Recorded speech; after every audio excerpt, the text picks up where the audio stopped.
this time that we spend together. It's both for our mutual growth and development and understanding more the character of the God that we serve, the God that loves us, the God that has compassion on us.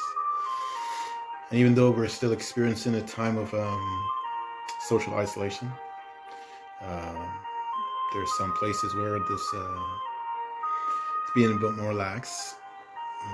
People are getting a little bit more ability to move around and to go for walks and to spend time in the outdoors, which is excellent to build the immune system and to help us develop the strength and the energy and the ability to combat the continual onslaught that affects our body in this modern times.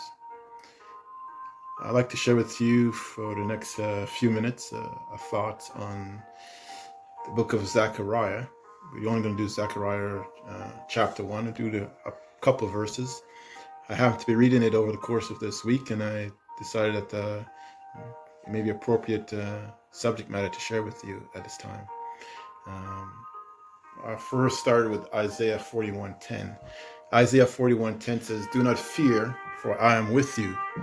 Do not be afraid, for I am your God. I will strengthen you, and I will surely help you." A lot of us have had experienced some fear and anxiety because we weren't exactly sure what was going to be taking place in the near past. We're not sure what's going to happen in the near future. But God says in his word, do not fear. And Zechariah, his name means Yahweh remembers, or Yahweh has remembered. The time of his prophecy was a time when the children of Israel too it came at a time when they were facing uncertainty and great anxiety.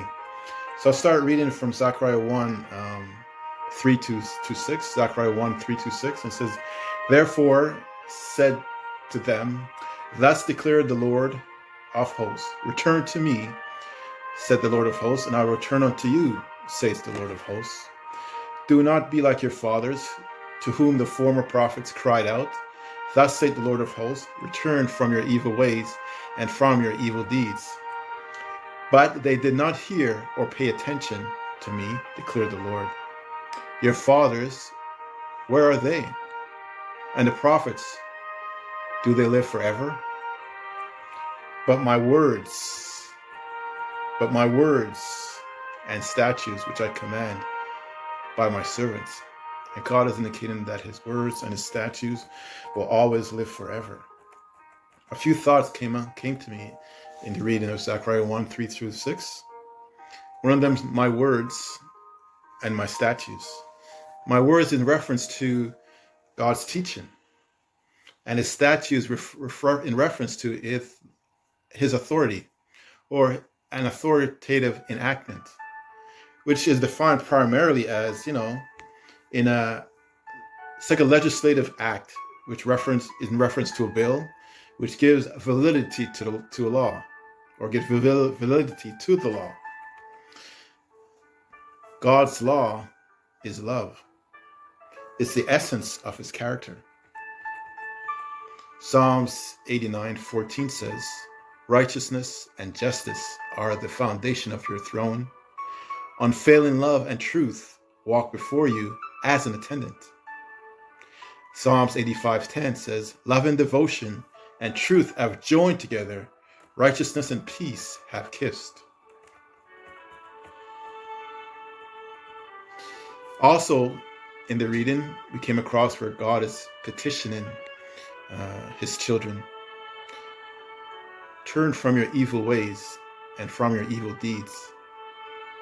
Isaiah 55:7 said, "Let the wicked man forsake his own way, and the righteous man his own thoughts. Let him return to the Lord, that he may have compassion, and to our God, for he will freely pardon." What a wonderful God we serve. Moses, in his interaction with God, Moses proclaimed to all Israel the goodness of God, and instructed them fully concerning the attributes of their invisible king. "The Lord passed by before me and proclaimed, the Lord, God, merciful and gracious, long-suffering and abundant in goodness and truth, keeping mercy for thousands, and forgiving the iniquities and transgressions and sin. And that will by no means clear the guilty. That's in Exodus 34, 6 and 7. God is always calling us to return to me, for I will return to you. Return to me, and I will return to you. You see, God does not want us, and God does not want you to be anxious and fearful or be uncertain of the future. You can trust him. James 1:17, every good act of giving and every perfect gift is from above, coming down from the Father of lights, whom there is no variation or shifting of shadow. You see, a clear view of the character of the God of Israel is this: the high and lofty one that inhabited eternity, whose name is holy, had appeared before him in great majesty.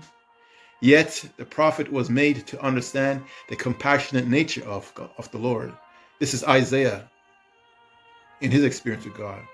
He who dwells in the high and holy place dwells with him also that is of a contrite and broken spirit, to revive the spirit of the humble and to revive the heart of the contrite one. That's in Isaiah 57:15. God has compassion for us, my sisters and brothers. You see, a man's heart plans his ways, but the Lord directs his steps. Proverbs 16:9. So in pardon, I'd like to let you know, and don't forget, that in Hebrew 13:5, it says, I will never leave you or forsake you. So my brothers and sisters, you can have confidence in God, the God of today, the God of yesterday, and the God of tomorrow.